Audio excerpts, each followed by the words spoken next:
おはようございます。本日は2日目で天気は晴れです。気持ちのいい朝です。旧日光街道の徒歩旅は2日目の朝を迎えます。1日目はここ小袋駅で終了しましたので、この駅から再開します。目の前には1日目に離脱した旧日光街道の交差点が見えてきました。この交差点を左折して元のルートに戻り、旅を再開します。ここ旧日光街道を歩いていると、時々明治天皇の巡行に関する石碑や案内板に出会います。明治天皇の巡行とは、天皇が複数の土地を巡る行幸のことで、特に明治5年から明治18年にかけて行われた6度の大規模な巡行は六大巡行と呼ばれています。江戸時代の天皇が御所で過ごすことの多かったのに対して、明治天皇は実際に地方へ赴き、各地の状況を見て回ったことが大きな特徴でした。巡行は学校や兵営、産業の現場、開拓の様子、農作業の実演、神社仏閣、地域の名所などを実際に視察し、新しい時代の国家が地方とどう結びついていくのかを示す意味も持っていました。明治9年の東北・北海道巡行でも、各地で物産や古書画、兵の総練、田植えの様子などが見られていたことが記録に残っています。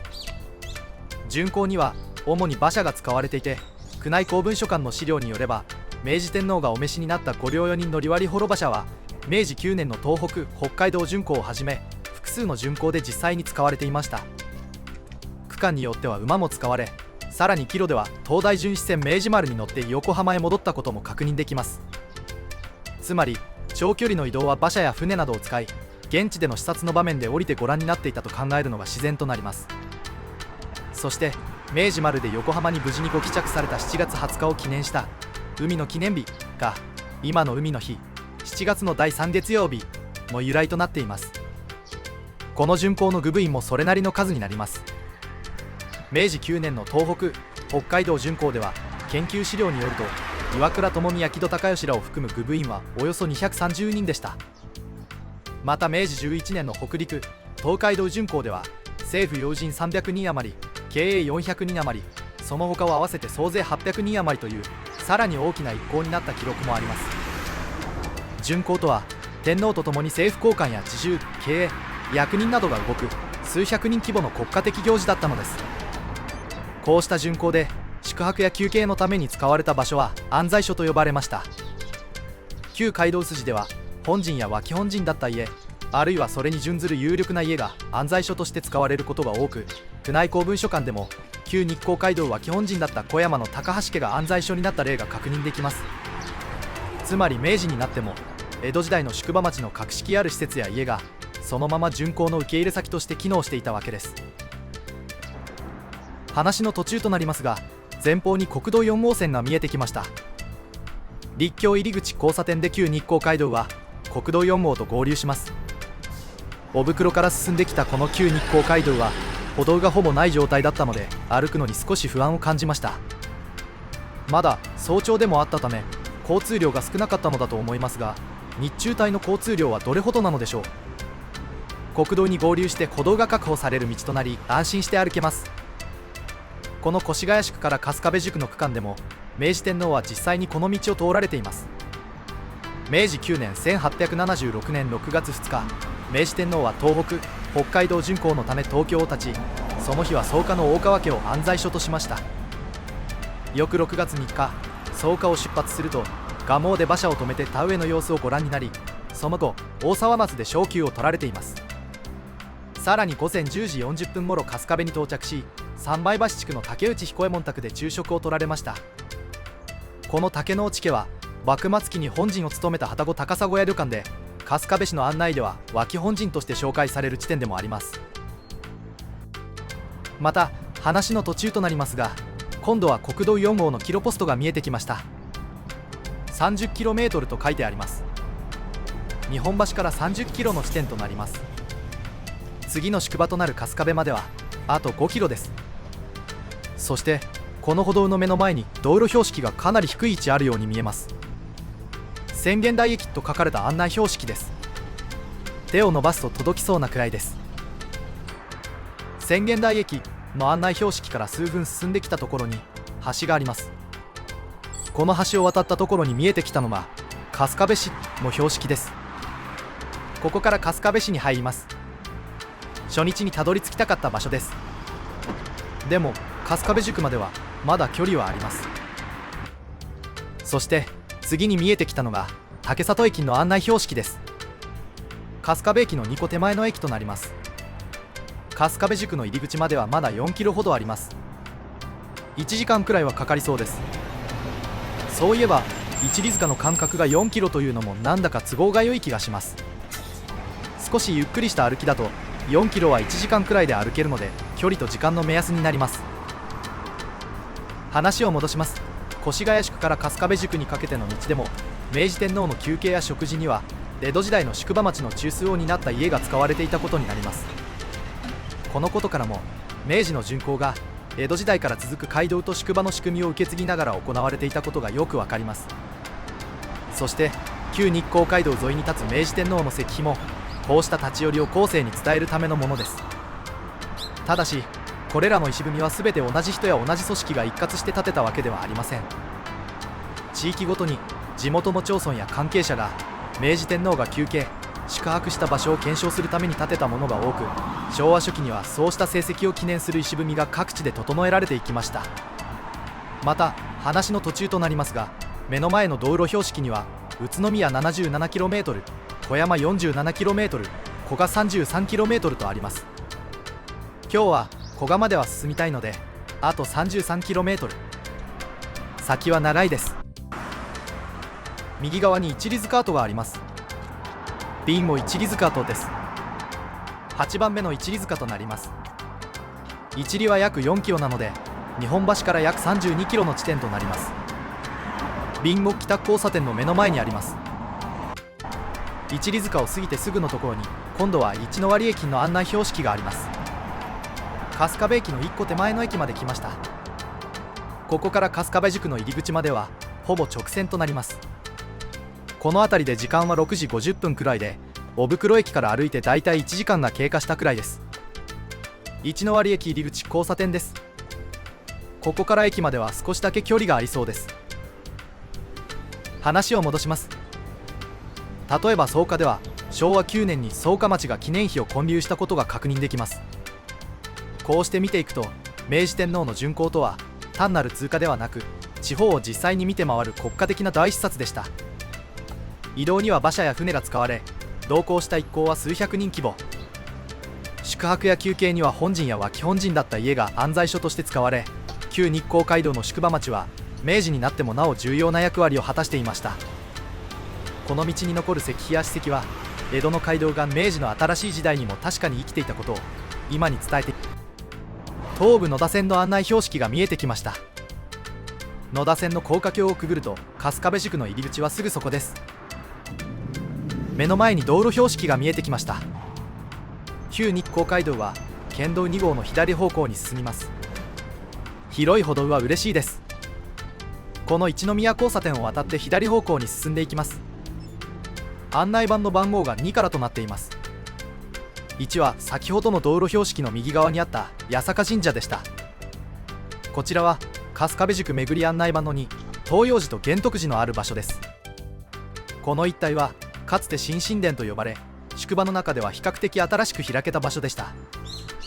東洋寺は元は文明年間に春日部八幡神社の東隣に開かれましたが、焼失の後寛文2年1662年にこの地で住工したと伝えられています。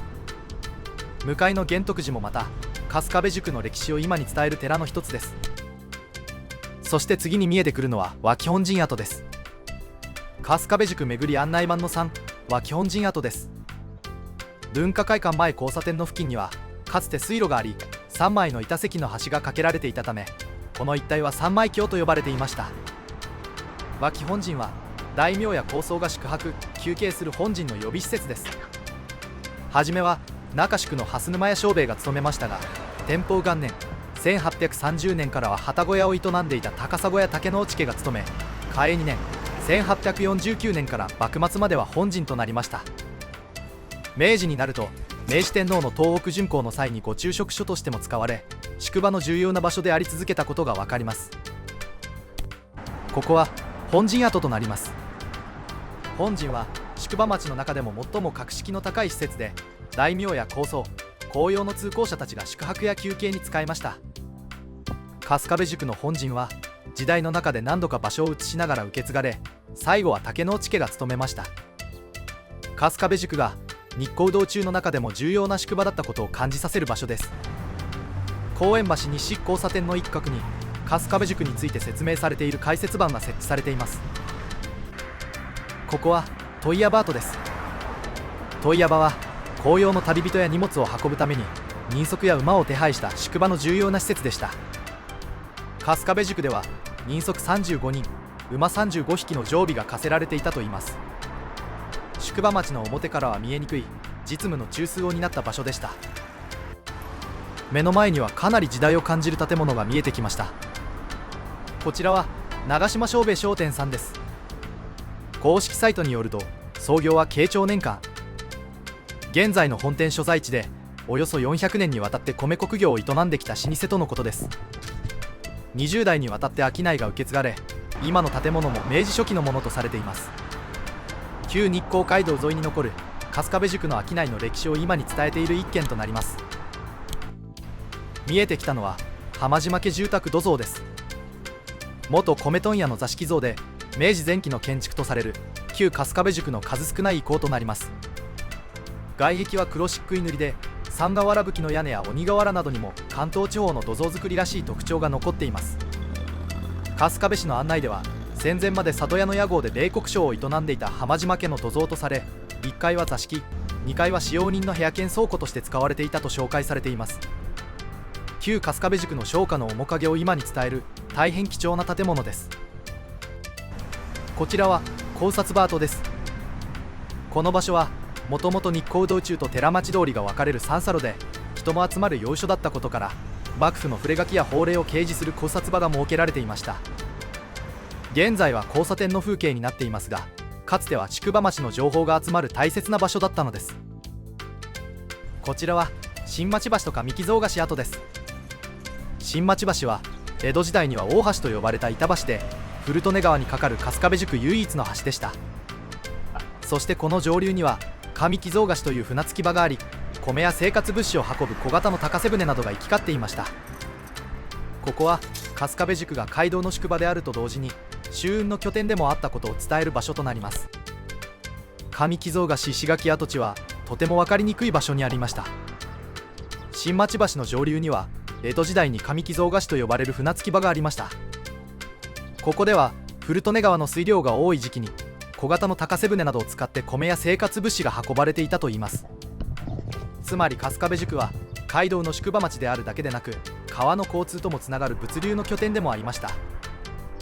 現在も長方形の石を積んだ切り込み萩の石垣が一部残っていて、当時の川岸上の姿を今に伝えています。上木象菓子の石垣跡を後にして、ここからさらに北へ進んでいきます。本陣や脇本陣、問屋場、川岸上などを備えたこの町は街道の宿場であると同時に川の交通とも結びついた重要な拠点でした。今では当時の町並みそのままではありませんが、道筋や史跡をたどっていくと宿場町として栄えた春日部の歴史が今も確かに感じられます。その歴史を感じながら旧日光街道の道筋をたどって次の宿場町杉戸宿方面へ向かいます。ここは追分となります。春日部市小淵にある小淵追分です。旧日光道中から関宿道が分かれる大切な分岐点でした。今も残る道しるべには宝永6年1709年に左足州道、右関宿道と刻まれています。宿場町をつなぐ道の歴史がこうした小さな石碑の中にも今も残されています。ちなみに関宿は千葉県の北端部分で千葉区の花の先の位置になります。そして関宿は江戸時代には城下町として栄えていました。現在その場所には1995年に建てられた茂木櫓があります。小淵追分を左に進むと目の前に国道4号が通っており、これに旧日光街道は合流します。再度歩道が確保された通りとなり、安心して歩くことができるようになります。目の前の道路標識にもあるように国道4号に合流してすぐのところに国道16号線と交わる小淵交差点があります。小淵交差点を過ぎてすぐのところに道路標識が見えてきました。宇都宮まで71キロ、小山まで41キロ、古賀まで27キロと書いてあります。本日の目標である古賀までは27キロとなりました。でもまだまだ距離はあります。北春日部駅と書かれた案内標識がコンビニの横に立っています。この案内標識の高さには少し圧迫感を感じてしまいます。この 1.2km とは先の方に見える交差点からの距離なのでしょうか、標識からの距離だったのでしょうか。駅には向かわないからどちらでもいいのですけど、少しだけ気になりました。この辺りからは畑なども多くなり、周囲は開け始めてきます。そして前方に案内標識が見えてきました。杉戸松と書かれています。ここから杉戸宿までは4キロほどありそうです。そして杉戸町に入ってすぐのところに地球儀のモニュメントが設置されています。ここはすきすき杉戸36とのことです。旧国道4号沿いのパーキング施設で、この場所がちょうど北緯36度に位置することから名付けられたそうです。現地案内によると、すきすき杉戸36という名前は公募の中から選ばれたものだそうです。旧日光街道を歩く旅の中では宿場町や一里塚のような歴史の史跡が続きますが、ここは少し雰囲気が違って現代の杉戸らしさを感じさせる場所です。すきすき杉戸36から1キロほど歩いてきたところで、旧国道4号線から旧日光街道は外れます。この通りに入ると人も交通量もほとんどない状態になりますが、昔はここに多くの人たちが行き交っていたのでしょうか。そしてこの通りには本寺境内にある日光街道の道しるべがあります。この石塔は天明4年1784年に地元の農民42人が協力して建立したもので、庚申島を兼ねた道しるべとして知られています。正面には庚申信仰を示す正面金剛が刻まれ、側面には左日光右江戸の文字が見られます。つまりここは庚申島としての祈りと旅人に行き先を示す実用の目印でもあったわけです。旧日光街道を歩いていると、こうした石塔からも昔の人々の祈りと旅の記憶が伝わってきます。今歩いているこの道は一般には日光街道と呼ばれています。ただ江戸幕府の公的な呼び名では日光道中という名前が使われていました。五街道も正式には東海道、中山道、甲州道中、奥州道中、そして日光道中とされていて、幕府の制度の中では街道ではなく道中という呼び方が基本でした。この呼び方には少し歴史があります。江戸時代の初め頃には日光街道や日光道中という表現が混在していたことが研究資料から分かっています。その後18世紀の初め頃までに幕府の呼称整理が進み、公的には日光道中が定着していきました。今私たちがよく使う日光街道という呼び名は後の時代に一般化した呼び方と考えるのが自然です。ではなぜこの道がそれほど大切だったのでしょうか。一番大きな理由は、この道が徳川家康を祀る日光へ向かう道だったからです。家康が亡くなった後、日光は徳川将軍家にとって特別な聖地となり、将軍が東照宮へ参拝する日光社参が繰り返し行われました。将軍家の社参は19回にわたって実施されたとされ、この道は単なる旅の道ではなく、幕府の威信と信仰を示す道でもあったのです。日光道中が特別だったことは道の整備のされ方からも分かります。江戸を中心に五街道が放射状に整えられる中で、日光道中も幕府の直轄的な管理を受ける重要な行動として位置づけられていました。しかも江戸から宇都宮までは奥州道中と同じ道筋を通るのに、それでも日光の名が前面に出ているのは、幕府にとって日光という目的地がそれだけ特別だったことを示しています。そしてこの道を通ったのは将軍だけではありません。大名や幕府の役人、飛脚、商人、一般の旅人たちもこの道を行き交い、沿道の宿場町は大いに栄えました。宿場は泊まるためだけの場所ではなく、人や荷物を次へ送る交通の中継地であり、情報や文化が集まる町でもありました。つまり日光道中は政治と信仰のための道であると同時に、人々の暮らしを支える生活と物流の道でもあったのです。こうして見ていくと、この道は単なる日光へ向かう道路ではありません。江戸幕府の正式な呼び名では日光道中。将軍の日光社参を支え、宿場町を育て、人や物、信仰や権威の流れを運び続けた特別な意味を持つ街道でした。だからこそ今この道を歩くことは、ただ昔の道をたどるだけではなく、江戸という時代の仕組みそのものを足元から感じる旅でもあります。目の前には国道4号線が見えてきました。そしてその国道の手前に原標があります。堤郷村道路原標です。道路原標は大正時代に各市町村ごとに設けられた道路の基準点で、町や村の中心を示す目印でもありました。この堤郷村という名前は今の杉戸町になる前の旧村名を伝えるもので、かつてこの地域が堤郷村だったことを今に伝えています。街道を歩いていると、こうした小さな石標からも地域の歴史の移り変わりが見えてきます。目の前に国道4号のキロポストが見えてきました。40km と書かれています。ここは日本橋から40kmの地点となります。そして去ってまでは9km とありますが、その手前にある杉戸宿に向かいます。これから向かう杉戸宿が宿場として整えられたのは元和2年1616年とされ、2016年には開宿400年を迎えました。宿場町というと旅人が泊まる町というイメージがありますが、一番重要だった役割は人や荷物を次の宿場へ送り出す陣馬の継ぎ立てです。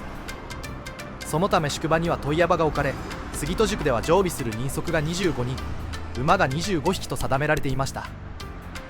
利用者が多くて足りない時には周辺の村々がスケボーとして補う仕組みもありました。つまり杉戸宿は旅の休憩地というだけではなく、街道交通を実際に動かす実務の拠点でもあったのです。江戸時代後期の杉戸宿はかなり整った宿場町でした。天保14年1843年頃の記録では、宿の長さは16町55軒、家数365軒、人口1663人、さらに本陣が1軒、脇本陣が2軒、旅籠が46軒ありました。旅籠の数は人口の割に多く、杉戸宿が江戸を出た旅人にとって1日目の宿泊地としてちょうど良い場所だったとも考えられています。実際に大名が泊まるときには、家臣たちがどの旅籠に泊まるかまで細かく宿割が決められ、町全体で受け入れていたことが分かっています。本陣は大名や公家、幕府の役人など身分の高い人が休泊する最も格式の高い施設でした。脇本陣はその補助を担い、一般の旅人たちは旅籠を利用しました。杉戸宿では本陣と脇本陣が中町に置かれ、上町には高札場、下町には問屋場があったとされます。また杉戸宿は宿場としてだけでなく、周辺の村々とも深く結びついた地域の中心地でした。資料では杉戸宿の村方として上杉戸、川原、留利、雅楽、与左衛門、内倉、十八町、内田、谷中、船堀などの農村部も含まれていたことが示されています。宿場の帳場だけでなく、その周辺の村々も合わせて杉戸宿の機能を支えていたわけです。街道の町というのは一本道の町並みだけで成り立っていたのではなく、周りの農村や人々とのつながりの中で動いていたことが分かります。さらに杉戸宿の町の造りには防御のための工夫も見られました。宿場の出入り口では道をまっすぐ通さず、あえて折れ曲がらせるマス型の構造が設けられました。これは敵が一気に入りにくいようにするための町づくりで、日光道中では北側の宿場に多く見られる特徴だとされています。杉戸宿もまた単に泊まるための町ではなく、交通と防御の両面を意識して整えられた宿場町だったのです。案内板が見えてきました。ここは三本木一里塚跡で10番目の一里塚となります。一里塚は江戸時代に街道沿いへ一里ごとに築かれた道しるべで、旅人にとって距離を知る大切な目印でした。今は塚そのものは残っておらず、案内板がその場所を伝えています。西寺二丁目交差点を過ぎた前方右手に歴史を感じさせる建物が見えてきます。こちらは豊島屋関口式右衛門邸です。杉戸町の案内では江戸時代を思わせる佇まいの大きな古民家として紹介されています。創業は1822年、文政5年。近年は関口酒造の屋号で親しまれ、長く杉戸宿の老舗として商いを続けてきました。また明治天皇の東北巡行の際には当家の井戸水が御前水として使われたとも伝えられています。今は閉業していますが、その建物からは宿場町の歴史と商いの記憶が今も静かに感じられます。杉戸宿に復元された高札場があります。高札場とは江戸時代に幕府や領主が出した法令、禁制、触れ書きなどを掲示する場所で、宿場町では多くの人が行き交う目立つ場所に置かれました。杉戸宿では上町の東端付近にあったとされ、町の秩序を保つための大切な設備だったことが分かります。現在の考察場は杉戸宿開塾400年を記念して復元されたもので、杉戸宿の歴史を今に伝えるシンボルの一つになっています。杉戸宿の歴史を見ていくと、宿場のにぎわいだけでなく、町の中に根付いた寺社や商家の存在も重要です。例えば宝生院は杉戸宿とともに長く地域の暮らしを支えてきた寺院で、法要だけでなく戸籍の把握、寺子屋教育、旅籠屋の代わりなども担ったと紹介されています。東福寺もまた杉戸宿と政治村の境に位置し、明治期には町役場が置かれたこともあったとされます。つまり杉戸宿はただ旅人のためだけの町ではなく、地域の行政や教育、信仰とも結びついた町でもありました。また今の杉戸宿周辺には近世から近代、そして現代へ続く商いの流れも残っています。旧道沿いには昭和初期の建物や古民家が点在し、シミヤのように蔵を残す商家もあります。さらに鎌屋の名手力士のように江戸時代創業の商いが今につながっていることも杉戸宿の町らしさの一つです。こうした老舗や建物を見ていると、杉戸宿が単に過去の宿場町ではなく、歴史が今の暮らしの中に静かに続いている町だということが実感できます。今ではもちろん江戸時代の町並みがそのまま残っているわけではありません。それでも旧日光街道の道筋を歩いていくと、本陣跡や脇本陣跡、問屋場跡、考察場跡、寺社、古民家など宿場町の記憶が町のあちこちに残っています。横断歩道の前に本陣跡があります。本陣とは大名や公家、幕府の役人など身分の高い人々が宿泊や休憩に使った宿場町で最も格式の高い施設です。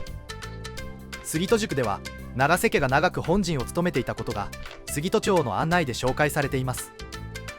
宿村対外町には建坪およそ166坪半と記され、かなり大きな屋敷だったことが分かります。今も王子を忍ばせる門構えが残り、杉戸宿の歴史を静かに伝えています。こちらは杉戸町に残る渡辺金物店跡です。杉戸町の案内によると、渡辺金物店は横丁の名士渡辺家から分家した先々代が創業し、平成に入って看板を下ろされました。営業当時は格子のついたてに囲まれて店主が座る姿が印象的だったと伝えられています。建物の中には両土間、戸棚、古道具などが残り、今も古い商家ならではの空気が感じられるそうです。現在は築100年以上の古民家旧渡辺金物店として活用が進められ、杉戸宿の歴史を今につなぐ場所にもなっているそうです。歩いているとカーブの手前に去手方面と久喜方面の掘られた道しるべがあります。そしてカーブのところには時代を感じる建物が建っています。旧日光道中沿いに残る角国跡、小島貞右衛門邸です。宿場の特徴の一つである枡形、その道沿いに堂々とした風格を見せる古民家として杉戸町の案内でも紹介されています。屋号の角国は枡形の通りの角にある米国問屋を意味するとされ、創業は2代目小島貞右衛門によるそうです。日本橋柿柄町や門前仲町なども商店と情報を共有し、相場の変動に合わせた米取引を行い、輸送には近くを流れる古利根川も利用していたそうです。前方右手に時代を感じる立派な建物が見えてきます。旧日光街道沿いに残る渡辺勘左衛門邸となります。渡辺勘左衛門家は1722年享保7年に杉戸宿へ移り住んだ旧家で、多くの農地を持ち小作人を抱える一方、江戸中期以降は質屋業も営んでいたそうです。明治になると1896年の大地主名簿にも名を連ね、1900年には杉戸銀行も設立に関わるなど地域の経済を支える存在となります。さらに小学校や農業学校の設立にも大きく貢献していて、この屋敷は杉戸宿の宿場町としての歴史と近代の地域発展の両方を感じさせる場所となります。本日の動画はここ杉戸宿までとなります。次回もこの先の街道をたどりながら次の宿場へと向かいます。ここまでご視聴いただきありがとうございます。